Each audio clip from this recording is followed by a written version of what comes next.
তো বন্ধুরা, আজকে একটি ফোন কিনে নিয়ে আসলাম। ফোনটি হচ্ছে স্যামসাংয়ের ফোন, স্যামসাং A06। তো মডেলটি অনেক ভালো। ফোনটি নর্মাল ইউজ করার জন্য খুব পারফেক্ট। তা ফোনটির সঙ্গে থাকছে ইউজার ম্যানুয়াল আর সিম খোলা কি, এর সঙ্গে চার্জার থাকছে না। তো ফোনটা খুব ভালোই পারফরমেন্স ফোন, শুধু একটাই প্রবলেম আছে, এটার ফোনটা খুব একটা ভালো ক্যামেরা নয়। ক্যামেরাটা ব্যাড কোয়ালিটি, খুব একটা ভালো লাগলো না ক্যামেরাটা, কিন্তু ফোনটা ইউজের পক্ষে খুবই ভালো, নর্মাল ইউজের জন্য খুব ভালো। তো যারা নর্মাল ইউজের জন্য ফোনটা নেবে তারা অবশ্যই নেবে, এই ফোনটা চুজ করবে। যারা ভিডিও বানানোর জন্য বা ফটো ক্লিক করার জন্য ফোন নিচ্ছ তারা এটা না নিলেই ভালো করবে।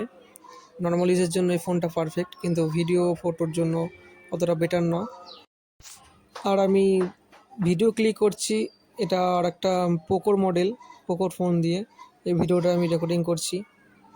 তো ক্যামেরাটা কেমন বুঝতে পারছো। তো বন্ধুরা, ভিডিওটা ভালো লাগলে লাইক শেয়ার করবে এবং জানাবে ফোনটা কেমন।